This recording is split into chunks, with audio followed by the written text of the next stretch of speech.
Sebelum masuk ke video, sedikit kami jelaskan apa itu disleksia ya teman.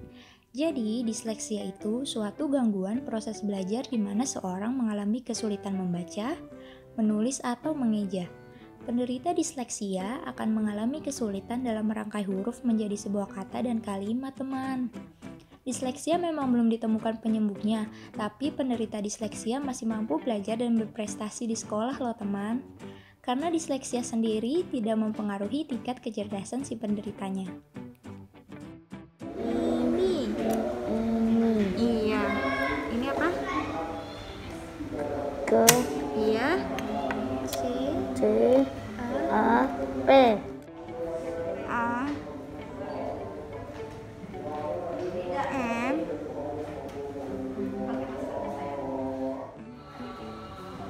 ini D. Ya, ke sini. Sambung. Sambung. Ini huruf G. Ya, ini huruf I. Ini huruf sama kayak tadi. G. Ini huruf I. Membaca. Bagi anak-anak yang lain, kegiatan itu sangat mudah ya teman. Merangkai huruf menjadi sebuah kata, merangkai kata menjadi sebuah kalimat bukanlah menjadi hal yang sulit dilakukan. Tetapi untuk mereka, membaca sedikit sulit teman. Walau mereka bisa mengenali huruf, tapi mereka masih terbata-bata saat membaca. Terkadang mereka suka terbalik saat membaca huruf W dan M, P dan Q atau B dan D. Misal saja ada kata gugur, maka mereka bisa saja membacanya menjadi bubur. Begitupun dengan menulis teman, mereka mengalami kesulitan. Tetapi itulah dunianya, dunia anak disleksia. Dunia di mana mereka mengalami kesulitan dalam membaca. Tapi tolong teman, tolong jangan sebut mereka tidak pintar atau malas belajar, karena bukan mau mereka seperti itu, bukan mau mereka mengalami kesulitan membaca. Mereka memang terlahir seperti itu. Walau demikian, mereka tetap menerima anugerah itu. Mereka tetap berusaha menjadi lebih baik lagi dari hari ke hari. Inilah dunianya. Dunia anak berbeda namun tetap indah. Dan kali ini kami perkenalkan Muhammad Arkabian dan Adinda Nurzahra. Mereka ini adalah anak-anak yang hebat.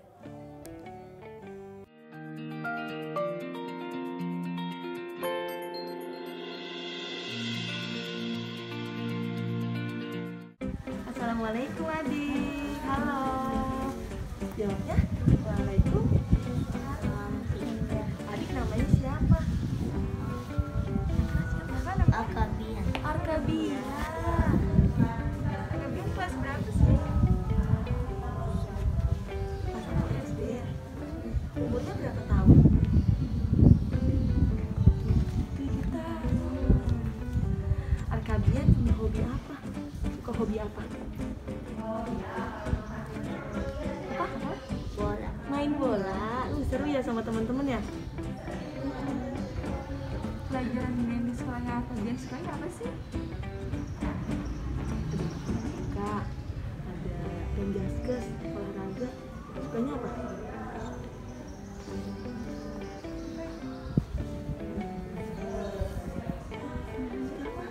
Olahraga suka nggak? Kan hobinya main bola, berarti suka pelajaran olahraga. Penjaskes itu hebat. Teman-teman di sekolah bagaimana? Baik tidak? baik Baik semuanya. ya Alhamdulillah.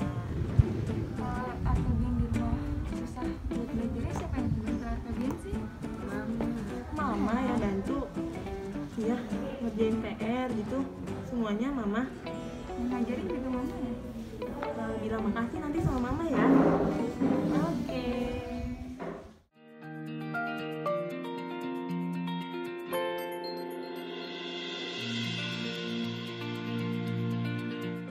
Assalamualaikum warahmatullahi wabarakatuh. Perkenalkan, kami adalah mahasiswa Universitas Muhammadiyah Profesor Dr. Hamka, Fakultas Keguruan dan Ilmu Pendidikan, Prodi PGSD semester 4. Perkenalkan, nama saya Rahma Aulia Zahra. Iya, nama saya Sofi Amalia ya. Dan ada dua teman saya, yang pertama Maria Indi Astuti dan yang satu lagi berhalangan hadir dengan nama Afifah Handian. Kami di sini diperintahkan untuk mencari anak-anak yang istimewa, anak-anak yang hebat. Kami izin untuk mewawancarai ibu. Sebelumnya dengan ibu siapa? Yuni. Ibu Yuni. Iya. Jadi sejak kapan ibu mengetahui bahwa anak ibu ini mengalami kesulitan belajar? Pas masuk TK ya. Iya, saya kan daftarin anak di TK gitu. Jadi tuh dia kalau sekolahnya itu antara mau enggak gitu. Ya kalau disuruh belajar sih dia mau gitu, tapi ada angin-anginnya gitu loh. Kalau malah dibilang kali kayak gitu. Ntar dulu ya mama, Dian ke ini dulu. Ntar dulu ya mama, Dian mau kesini dulu gitu. Banyak alasan ya. Terus aku bilang tapi ada mau sih belajarnya. Tapi kalau sekolah, mainnya jam sekolah, dia berangkat sekolah gitu. Terus aktivitas sama anak-anak yang lain gitu. Tapi ya aku sering nanya sama gurunya kan, gimana anaknya setiap harinya kan gitu kan, di yang namanya di kelas gitu. Terus dia bilang gurunya anaknya sih kebanyakan diem gitu. Dia mau disuruh, tapi ya sesukanya dia gitu dia ngomongnya. Terus nggak usah dipaksa katanya gitu. Iya aku juga ngerasa ya udah itu kan tanggung jawab guru kan gitu. Kalau di sekolah tanggung jawab guru, kalau di rumah ya tanggung jawab orang tua kan gitu. Terus kata gurunya ya udah kita juga nggak maksain anak gitu. Kalau emang anak ini mau belajar ya mau, kalau enggak ya udah nggak dipaksain juga gitu. Apalagi Arkabian ini termasuk anak yang lain dari yang lain gitu kan gitu. Oh iya aku sih bilang ya udah terserah ibu kan gitu. Ya pokoknya kayak gitu aja deh aktivitasnya selama di sekolah. Karena kan kalau orang-orang yang nggak tahu ya taunya ini orang malas banget gitu. Padahal kan emang kesulitan gitu kan karena dia malas gitu. Iya sih. Apakah ibu sudah berkonsultasi dengan psikolog? Udah dari pas anaknya masuk TK deh, aku udah mulai terapi. Ya udah mulai terapi. Pokoknya selama pandemi ini dari pihak rumah sakit udah nggak ngizinin gitu. Ya jadinya kita di stopin sama dia. Aku bilang tapi kalau di rumah untuk ngajarin, untuk berkomunikasi sama dia ya sering gitu, tapi nggak sesering mungkin lah. Masalahnya ini anak kan boleh dibilang kalau dia tuh diam, tapi kalau emang udah di luar ya semaunya dia gitu. Kalau nggak bisa dikontrol kalau udah di luar rumah gitu. Setelah datang ke psikolog itu ada nggak perbedaan antara yang tadi kan bilang udah terapi ya sebelum dan sesudahnya, apa sih perbedaannya? Yang perbedaannya jadinya anaknya apa ya, bisa diatur sih, udah bisa diatur. Kan kemarin kan diamnya itu enggak aku bilang ini diamnya kamu ngerti nggak sih kan gitu kan ya. Terus sekarang mah udah bilang ngerti, terus cara ngomongnya udah mulai banyak gitu. Jadi lebih terarah gitu. Gitu. Tapi ya masih begini juga sih. Ya mungkin aku juga nggak maksain dia buat kayak anak-anak yang lain enggak gitu. Karena kan masih butuh proses pasti. Iya. Bagaimana dukungan yang ibu dan keluarga berikan setelah mengetahui bahwa si anak mengalami disleksia? Ya dukungannya sih nggak apa ya, boleh dibilang sih dukungannya ya full gitu, full perhatian buat dia gitu loh, full perhatian. Tapi kan ya berhubung ada adiknya gitu juga kan, adiknya juga pasti Butuh perhatian itu juga. Kadang kalau aku deket sama abangnya, adiknya ngiri. Aku ke adiknya, abangnya ngiri gitu. Pokoknya gitu dah, dibagi-bagi dah. Apa yang menjadi kebutuhan anak? Apakah ada pengajaran khusus yang ibu lakukan di rumah? Paling kalau pengajaran khusus, kalau sekolahnya di sekolah dia suruh belajar, ya belajar kayak gitu kan. Terus kalau kayak apa ya, boleh dibilang tuh pengajaran sehari-hari yang kita ajarin di rumah aja gitu. Kalau misalnya ada tugas-tugas dari sekolah, apalagi kan sekarang lagi pandemi, Iya. yang mengajarkan. Ya aku yang ngajarin, tapi kalau dia ya banyak alasan nih sekarang juga banyak alasan. Kan dulu ya mama mau mandi dulu gitu, makan dulu gitu.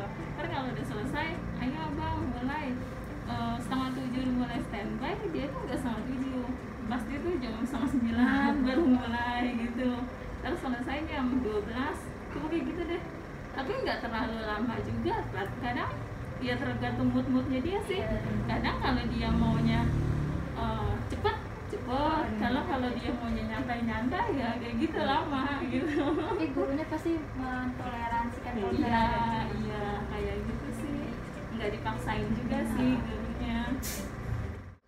Apakah si anak mempunyai kakak atau adik? Ada nggak perbedaan di antaranya? Adik punya, kakak nggak punya, kan dia anak pertama.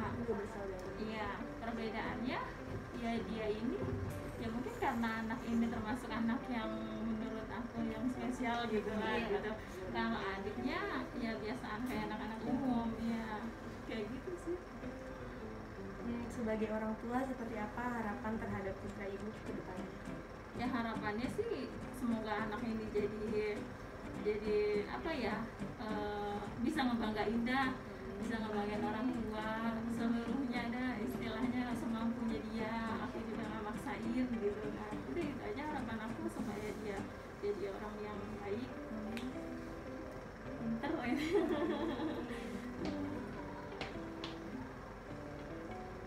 Terima kasih. Sekian yang bisa kami tanyakan kepada Ibu. Terima kasih banyak atas jawaban-jawabannya, sudah bantu kami. Wassalamualaikum warahmatullahi wabarakatuh. Waalaikumsalam warahmatullahi wabarakatuh.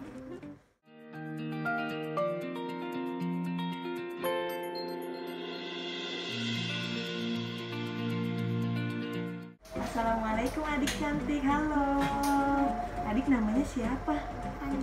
Aninda. Aninda kelas berapa? Kelas 1 SD. Berarti umur berapa tahun kalau kelas 1 SD? Umurnya berapa? 10 tahun. 10 tahun. Aninda suka hobi apa sih? Hobinya suka ngapain? Ada berenang, ada bernyanyi, bermain boneka. Hobinya suka apa? Main boneka sama teman-teman. Seru ya? Pelajaran di sekolah yang Rinda suka apa? Pelajaran yang disuka di sekolah ada matematika, ada seni budaya, bernyanyi, ada olahraga. Yang suka apa? Di sekolah pelajarannya yang disuka apa? Suka semua? Suka semuanya? Wih, hebat, pinter. Teman-teman di sekolah bagaimana? Baik nggak? Baik-baik? Semuanya baik-baik? Main bareng ya? Main-main sama-sama? Kalau belajar di rumah, siapa yang membantu? Mama dibantuin sama mama tugas-tugasnya, PR-nya. Ya, nanti bilang makasih sama mama ya. Mama makasih udah bantu Adinda sekolah. Itu ya. Oke, hebat. Terima kasih.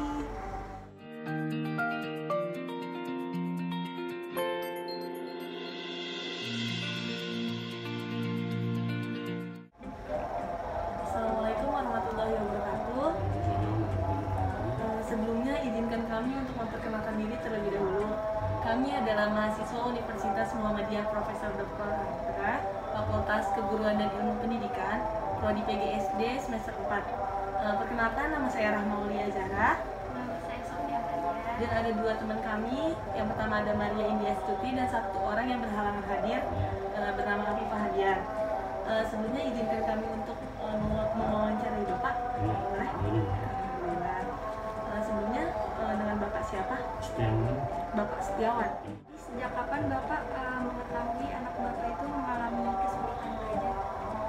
Mama sebetulnya dari pas bayi umur 3 tahun dia belum lancar bicara. Ya kayaknya kalau udah belum begitu ini ada tanda-tanda ya keterlambatan ini nih. Ya itu dari situ kayaknya sih perkembangan kebetulan ibunya juga ya, karena pengaruh psikologi mungkin ya, dia waktu ibunya umur 7 bulan ibunya meninggal. Jadi mungkin apa pengaruh stres atau apa dia ya begitu maksudnya. pengaruh dari bayi apa umur 7 bulan dia masih dalam kandungan, kemudian meninggal apa terus dari umur 1 bulan 2 bulan terus umur setahun 3 tahun baru bisa bicara dia, Terus apakah Bapak sudah berkonsultasi dengan psikolog? Psikolog belum pernah dan Rumah sakit? belum pernah, karena kan istilahnya mungkin lumayan lama karena mungkin lambat itu aja sih, mungkin nggak ada faktor yang lain. Jadi gimana dukungan Bapak dan keluarga setelah mengetahui ada keterlambatan itu? Sebetulnya dulu kita sabar aja, dia apa namanya, dibimbing dia. Kadang-kadang di rumah mau belajar jajan dulu, jajan dulu, baru balik lagi. Iya, mau belajar lagi gitu semaunya dia. Nah, itu mungkin nggak ada seriusnya gitu. Jadi diturutin dulu biar dia mau. Begitu. Apa yang menjadi kebutuhan anak? Apa ada pengajaran khusus yang Bapak lakukan di rumah? Khusus itu sih orang tua aja sih, nggak ada. Sementara ini kan di sekolah di PAUD udah, sekolah khusus udah juga, cuman ya begitu perkembangannya stuck gitu, maksudnya nggak ada istilahnya, nggak ada serius-seriusnya gitu, juga faktor apa gitu ya nggak tahu juga gitu, belum mengetahui. Kalau kan lagi masa pandemi ini, kalau tugas-tugas yang bantu siapa? Yang bantu ya saya, apa yang sama ibunya di rumah. Nah itu kayak gitu jadinya, kemudian jajan dulu deh, lalu kita ajarin lagi gitu.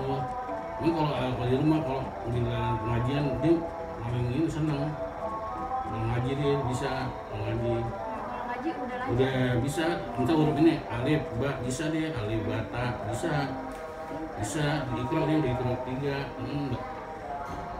enggak serius gitu, pun tahu, huruf tahu, enggak serius aja orangnya. Gimana Bapak memberikan motivasi gitu belajar, itu tadi ya diturutin dulu? Iya diturutin dulu kemauannya dia, baru dia mau. Kalau dia nggak mau ya. Apakah si adik mempunyai kakak atau adik? Adakah perbedaan di antaranya? Mereka? Ada kakaknya sih, kemudian sekolah di sini juga normal biasa. Udah kelas berapa? Biasa, udah maksudnya alumni sini juga. SMP kelas 26, sampai 26. Kalau kakaknya sih normal lah kalau kakaknya.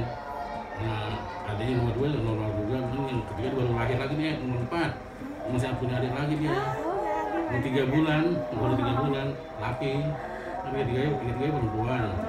Laki sekarang. Iya buat laki. Jadi sebagai orang tua, apa sih harapan Bapak untuk putri Bapak ke depannya? Nah saya ibarat yang psikolog itu perlu juga bantuan juga, maksudnya yang untuk di sekolah juga guru-guru juga perubahan bibi itu apa, itu di rumah orang tua mungkin sama aja apa namanya kan, kalau dibiasakan mungkin dibiasa kalau ada istilahnya apa namanya Kalau udah datang ke kursus. psikolog, jadi nanti bimbingannya gimana jadi lebih Iya terarah. lebih terarah.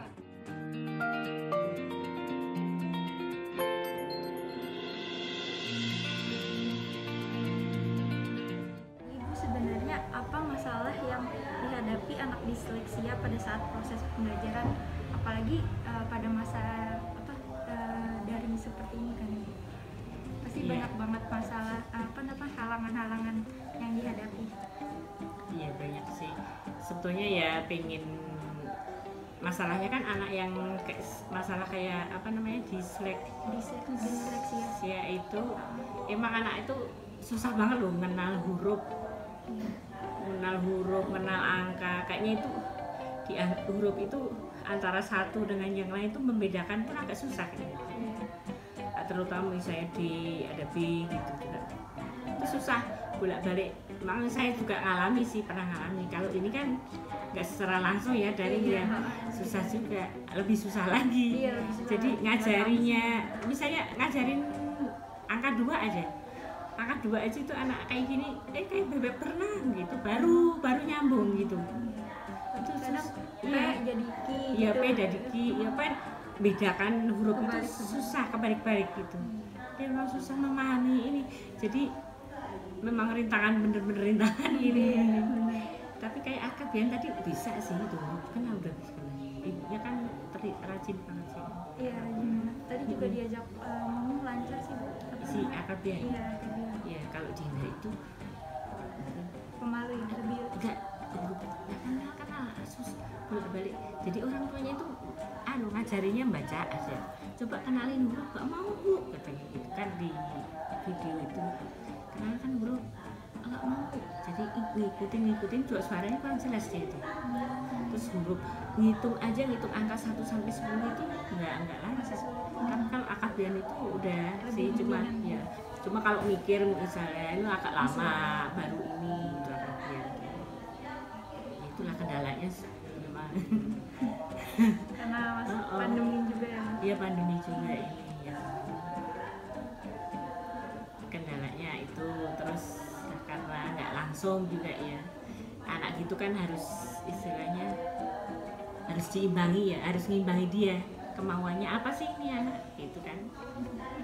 Kalau ini kemauannya gimana, jadi sebagai guru ya, saya sebagai guru itu harus ngimbangi dia supaya dia tertarik, supaya dia bisa, iya kita harus ngimbangi, apalagi dimarahin udah nggak jalan kali.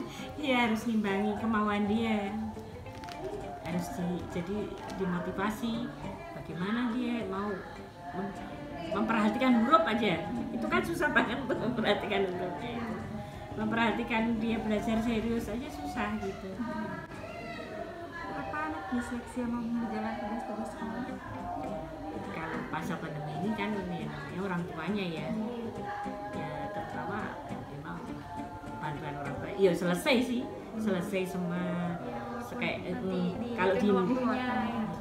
kalau Dinda itu dia itu tipis tuh dia ngerengin aja nggak selesai kok dia itu. Saya suka ke rumahnya juga sih, ngerengin aja nggak selesai. Tapi kalau akabian didiktein pelan-pelan sama ibunya, misalnya pada apa diada gitu baru nulis, bisa nulis langsung apa diada, bisa sekolah kaupo dia nulis sambil nulis, bisa nulis didiktein gitu. Tapi kalau Dinda sama sekali udah marah-marah gitu, udah kamu nggak mau lagi gitu.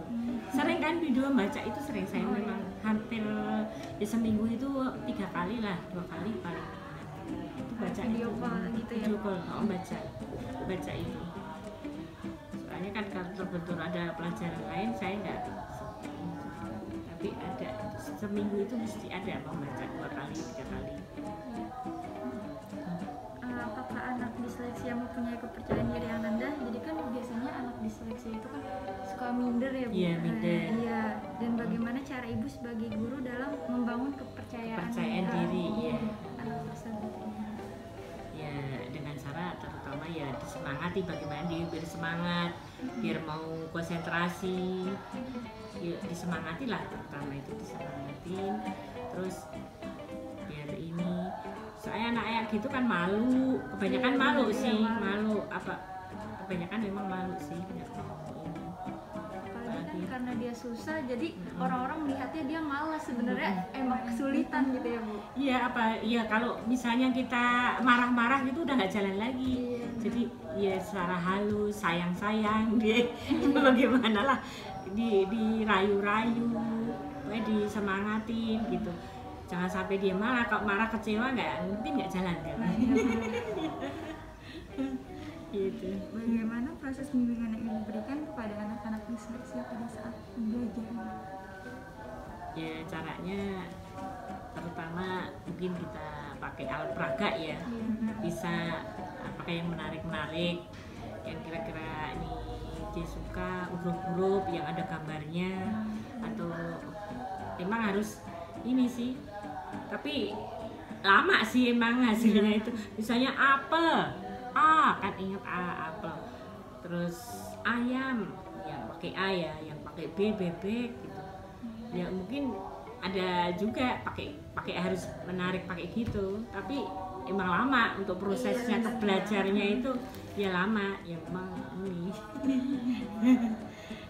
Kalau Dinda nggak tahu itu susah banget itu, saya juga gimana caranya itu Dinda itu. Kalau Dina Orang belum tuanya. ketemu masih sulit ya. Sulit itu, belum tahu huruf aja belum, asal jawab dia itu jadi huruf tuh asal jawab, asal dia tahu a atau k atau u, coba asal jawab, nggak ini kadang-kadang nggak jawab, menunggu aja diam aja, asal jawab susah banget itu dia, terus ngitung aja nggak, misalnya habis kan tadi juga saya suruh ngitung lagi tadi habis 4, 7 terus berapa 8 atau berapa. Oh jadi belum urut tapi Belum dia urut, udah tahu belum. 7 gitu. Mm. Cuma belum Kalau bisa ngurut. kalau Bian itu misalnya kalau Bian ini 5, ini 4 misalnya apa 5 tambah 2 ini dihitung bolak-balik 1,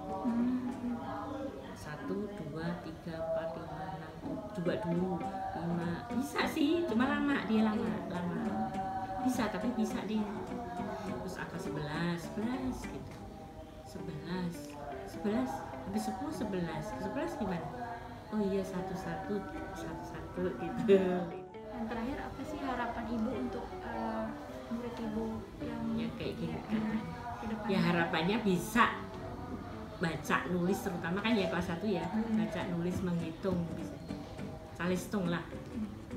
Ya untuk ke sananya. Soalnya anak itu kan naik terus biasanya kalau udah ada surat Iya, itu. benar. Iya. Jadi ya tapi yang sudah sih emang ada juga yang sampai nggak bisa baca sih. Sampai sekarang ya ada kelebihan. Ada kelebihan. Iya, ya memang ada kelebihannya. Nggak tahu kalau ini kelebihannya nggak. Belum kelihatan ya. Terus kalau si Bian ini suruh nyanyi kan sukanya pelajaran ini nyanyi, ada bikin apa gitu. Tapi ibunya sih alhamdulillah dia rajin bener-bener ini ibunya sih. Kelihatan banget. Tapi kalau Dinda itu sampai ininya udah ibunya apa ditulisin aja tulisin itu aja belum nggak selesai itu terus baca juga suruh baca aja susah banget udah sambil main sambil makan itu Dinda itu aduh gimana Ya, emang caranya saya juga beda-beda. agak susah itu Dinda. Sabar banget ya. Iya ya Allah sebenarnya ada beberapa anak yang belum lancar sih murid saya ini paling aduh dapet lumayan saya itu ada yang susah banget ngejak terus B sama A tapi enggak kalau ini enggak yang lain itu yang berdua ini aja yang ini ada kelainan Iya, kesulitan. kalau yang lain itu karena males atau karena apa ya bisa B sama A ba M sama pakai ama nggak usah pakai ama langsung ba gitu. Ada juga yang ibunya itu ngajarin mulu asal ya banyak sih asalnya ada yang galak dicubitin di ini ada macam-macam gitu jangan galak saya tuh udah beberapa datang-datang ini kan udah sekitar 8 anak itu tapi udah alhamdulillah sih udah mulai lancar-lancar ya udah ini ya ini berdua ini Cuma yang ini 2 aja yang mempunyai disleksi. Iya. Ya, Terima kasih banyak loh. Iya, terima kasih Bu.